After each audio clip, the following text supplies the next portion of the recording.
What is up, guys? It's Bobgar, and we are looking at another $10 deck, 10 ticket deck if you prefer. And in fact, this week it's actually a 5 ticket deck, 5 ticket Mardu Warriors in Modern. I think this deck is super sweet. It brings back memories of back when I used to play in Standard. So let's jump into it and look at the deck. First thing I want to show you is when I went searching for this deck, I found the second search result when I searched for White-Black Warriors, which was the first thing I searched for. That's what my standard deck was. The second search result in Google was this deck I found here. Looks pretty sweet. Arashin Foremost I like a lot. Has one of my favorite cards ever, even though it's not that good, in Brutal Horde Chief. And it's by this guy named Bobgar. I found it posted on Tapped Out. Anyway, I just thought that was funny. I literally went looking for it and found my own deck and started reading through it. And it took me a second. I was like, oh wait, this is my old deck. But yeah, apparently, I don't know how, for some reason it was like one of the top search results in Google. And also, for some reason it has like 30,000 views. Like, I wish any of my videos had that many views. But anyway, I thought that was kind of funny, kind of neat. This is my old standard deck from back in Khans of Tarkir. I love this deck. That's part of the reason I'm doing Warriors for this week. And the other reason I'm doing Warriors for this week is you really need to be at least 2 colors, maybe 3, in an aggressive deck, and that's really hard to do because you need really good untapped lands to tap for a lot of colors, and we just got one. Thank you, Ixalan. We just got Unclaimed Territories. When Unclaimed Territories enters the battlefield, you choose a creature type. We'll choose Warriors, obviously, because we're a Warriors deck, and the land will tap for colorless or a mana of any color when casting that creature type. So this is basically perfect fixing for our deck, and it works out super well. In fact, I not only went black-white, Orzhov, whatever you want to call it, I jumped all the way to Mardu when making this deck after some testing, and I am very happy with that choice, and I think the mana works out generally pretty well, even though this is obviously an ultra-budget deck, but we both have Unclaimed Territory and some other lanes we'll see later that let us tap for all colors of mana. Alright, so let's jump into the 1-drops. This isn't technically all of the 1-drops, but I'm going to show you the ones here. These are the ones that you're actually going to play on turn 1. Bloodsoaked Champion is a great warrior creature, 2/1, super aggressive, and he has Raid. For a colorless and a black mana, you can return him from the battlefield from the graveyard if you attacked with a creature this turn. So a little bit of recursion. Usually we're going to be too busy playing our creatures to do that, but it's a nice ability when you do need it. If like your opponent sweeps your board or does something and you can get out one guy and attack, you can get this guy back in and bolster your board back up. Dragon Hunter, probably the least exciting of our 1-drops just because there aren't too many cases where it is important to have protection from dragons in Modern, but he's a 2/1 with protection from dragons and he can block dragons as if he had reach, which is super interesting, but for our purposes, mostly just a 2/1 warrior.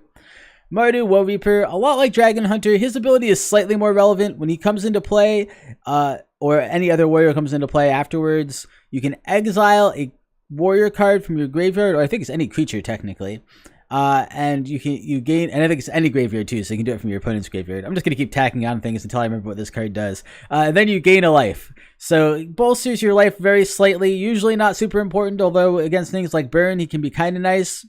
Mostly just an aggressive 2/1. And then, finally, the one non-2/1 creature at the 1-drop slot are Zurgo Bellstriker. He's a 2/2 legendary creature, Orc Warrior. Can't block creatures with power 2 or greater, usually not important. He has dash. Sometimes dash is kind of important, although not usually. Mostly he's just a 2/2 for 1, which is pretty sweet. Alright, so those are all the cards we're likely to play at 1. Those are what I'm calling the 1-drops. Here are the 2-drops. We have Bloodshed Major.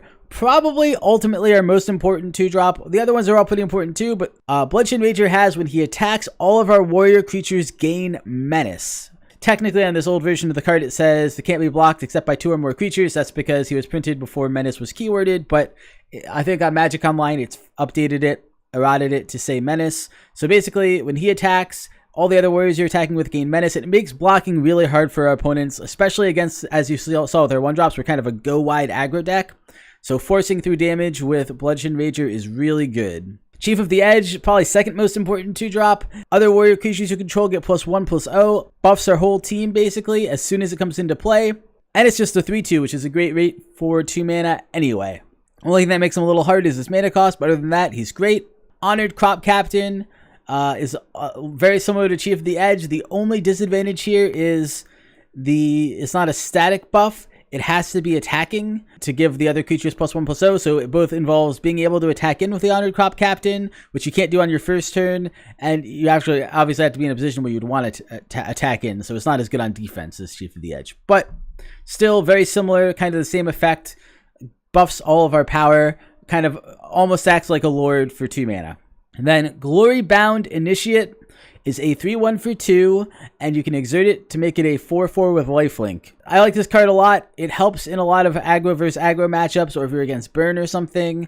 And it's also just really strong as a 3/1. As we'll see, it'll combo really well with a couple of our 3-drops. And yeah, I think this guy is very solid in the deck. So those are our 2-drops. Let's look at the 3-drops. So there's 2 cards here that aren't really 3-drops, but usually they're played on turn 3, and those are Goblin Bushwhacker, which is really, I mean, technically a 1-drop. Usually you'll pay it for 2, but there's not a lot of reason to put it in without playing another creature that turn, or at least having a board full of guys to buff. So usually you're not going to play it till turn 3 or later. It's a 1/1, but when you kick it, so when you play it for 2 mana, it comes into play and gives all creatures +1/+0 in haste until end of turn. So this can be really, really good in kind of like the mid game for this deck, like turn 3 and later. So Reckless Bushwhacker is very similar. You'll also play him on turn 3 or 4, but usually with another creature. He has Surge, so if you cast a spell on the turn, when you cast him, like if you cast a spell before you cast him, you can play him for just 2 mana. He's a little easier to cast than Goblin Bushwhacker. Goblin Bushwhacker requires 2 red because of the kicker. The Surge cost on this guy is a colorless and a red. And when he comes into play, he has haste. All other creatures gain haste and +1/+0 until end of turn. So yeah, basically the same effect as Goblin Bushwhacker, and just a super, super strong card. And then the most important 3-drop in the deck is Arashin Foremost. Arashin Foremost is a human warrior with double strike. When it enters the battlefield, it gives another target warrior creature you can control double strike, and when it attacks, it gives another target warrior creature you control double strike. And if you can get to 5 mana and you play this and then play down one of the 2 Bushwhackers, this actually triggers twice on the turn it comes into play, because it triggers both from coming into play, you get to buff one of your warriors, and when it attacks, you get to buff one of your warriors.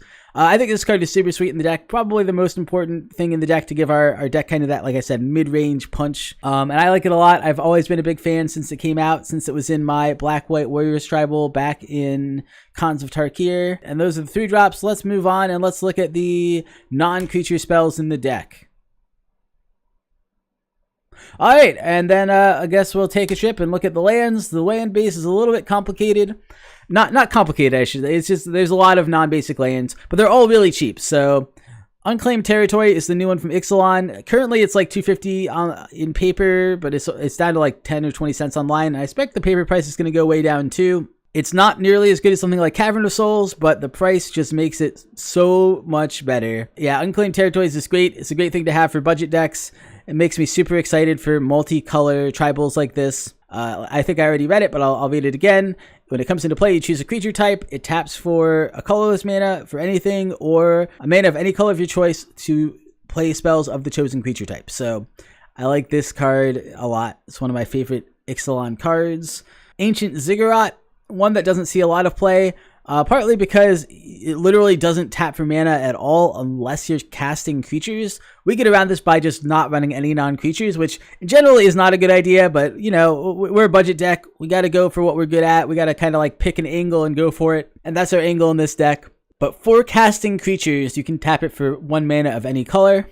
Again, online, this is like 10 or 20 cents. I think in paper, though, it's more like $3 or $4. So this does up the price in paper very slightly, although not hugely. You might be able to find better budget cards to replace this with in paper, but for Magic Online, this is what I'm running. And then 2 Pain lands, Battlefield Forge and Cave of Koilios, just because they're the cheapest. White mana is what we need the most, so we're just kind of splashing the red and the black, and we figure mostly we'll get a red and black off of the Ancient Ziggurats and Unclaimed Territories. We don't like taking damage early, but unless we're in an aggro versus aggro matchup, it usually isn't a huge deal, so that's why those come in. So those are all the non-basic lands, and then the basic lands are pretty simple. We have 2 plains, 1 swamp, and 1 mountain.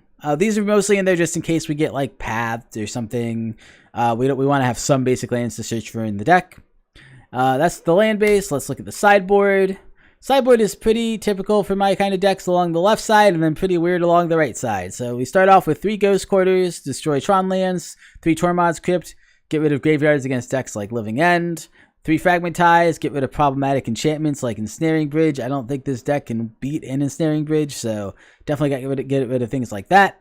And then it has 3 warrior creatures that have unique effects that I thought would be good in some matchups. First off, Ash Zealot. It's a little hard for us to cast because it's double red. It has the same problem as Goblin Bushwhacker. But like I said, the mana base is pretty good. It very much fits our game plan. It's a first strike haste 2/2.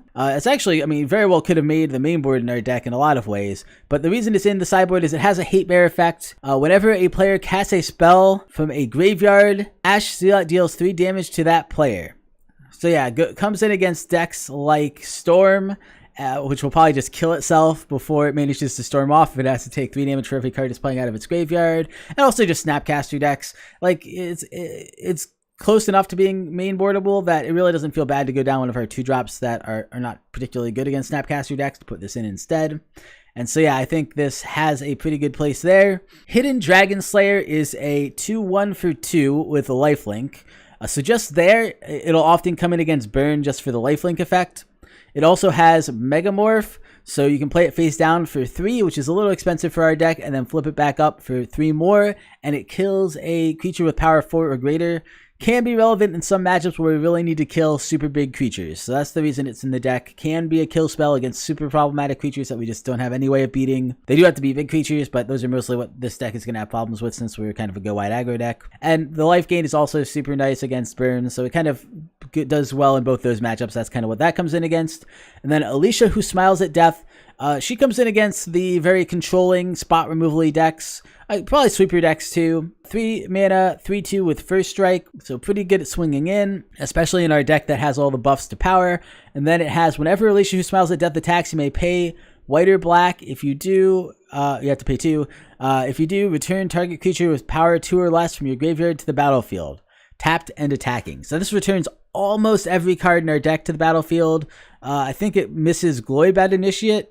I guess it misses a couple of the other ones now that I think about it. It misses a couple of our 2-drops. But it hits Arashin Foremost, which is probably the sweetest one. And it hits obviously all of our 1-drops. Just good to give us a little bit of, like I said, that kind of grind. Like, let us get threats back on the board against an opponent who has a lot of removal and is killing most of them. That's why that's in the deck. And I think the sideboard's pretty sweet. I'm not sure it's totally optimal, but I like it a lot. I had originally put Thalia's in here, which is super cheap online. And if you're playing it online, you might want to try Thalia's. If we're running only creatures, it turns out Thalia is a ridiculously good card, even if we're a Warriors Tribal and it's not a warrior, just because it slows our opponents down a ton and doesn't slow us down at all. But in paper, it was so expensive that it would like double the price of the deck in paper. And I was like, I think a lot of people care about the paper prices of these decks. So I'm gonna keep it off and kind of go with the selection of Hate Bear Warriors instead, which I think also works out pretty well and I like a lot. All right, so that was the sideboard. And now we're on to looking at the whole deck together. So this is kind of a Magic Online view that I have, kind of sorted by converted mana cost. It's a little heavy at the 2-drop slot. You can almost think of Goblin Bushwhacker either being at the 2 or the 3. So it's not quite as smooth a curve as we would like, but this is what it looks like. Still a very, very aggressive go wide creature deck. Sideboard I kind of have split into the 2 piles where one side is the hate bears, one side is the non-hate bear effects. Obviously we have a few more of those because those are kind of the most critical in those matchups. Like Ghost Quarters, Stormount Script, and Fragmentize are all super important in the matchups they're important in. Yeah, and that's the deck. It's $5 on Magic Online, about $60 in paper. I'm hoping that the paper price will go down. The online price very well might go down as well. I don't think the Unclaimed Territories, which I said are like $250 in paper right now, are going to stay at that price. I think they're going to come down quite a bit. So I suspect this is going to end up being like $40 to $50 paper deck in a month, but who knows? But yeah, I'm super happy with the price. I'm super happy with how the deck plays. I played 2 practice matches of it so far. I won both of them. They weren't against top tier decks by any means. One was against Treefolk Tribal and one was against Mill, but I just ran them over pretty well. The Treefolk Tribal was scary. It kept putting out 6/6s on turn 3, but I think I ultimately won with a Bloodshed Rager, making it so that he just couldn't block more than one creature and I could swing in for enough damage to finish him off. So ended up working out pretty well, and I was super happy with those results. So hopefully the deck will do okay in practice as well. I'm a little sketched out by the mana base, especially Goblin Bushwhacker is a little scary, but I think it'll be okay. And yeah, that's the deck for the week. I didn't bother putting up matchup slides. I really don't know how it fares in matchups. I tried to give it some okay outs to things like sweepers, both in things like having Alicia in the sideboard and then having the Bloodsoaked Champions. That might be our hardest matchup, although we do win turn 4, so a lot of times we probably can race the sweepers. But control might be the hardest. I think aggro versus aggro were actually pretty good because of the Glory Bound Initiate, but it's hard to say. I mean, it's easy to get behind in aggro too. Mid-range, again, I think we're pretty good, but it's hard to say for sure until I play it. Combo is a little bit scary, but I do think we can race them. I think we are fast enough. I think Storm is a little hard because that can sometimes go off turn 3, and I don't think this is a deck that can win turn 3, but it wins very consistently on turn 4, so I don't feel terrible about that matchup either. I think we have a pretty good shot. I think we have a pretty good shot across the board. It's a very fair creature aggro deck, a lot of good threats. It's all about that power. Nothing pumps defense, that's for sure. It's just all pump the attack and pump the double strike, and that's what it goes for. All right, well, I'm gonna jump into some games and play it out. Thank you guys for watching. I'll see you next time. Hey guys, Bobgar here. I just really wanted to quickly say, if you enjoyed the video, please give it a like. If you enjoy my content in general and would like to see more of it, subscribe. I'll be coming out with more content in the future, and please leave me comments and let me know what I'm doing right, what I'm doing wrong, both in terms of production and in terms of my play and my deck building and all that. Thank you guys so much for watching. I really appreciate it, and I will see you guys next time.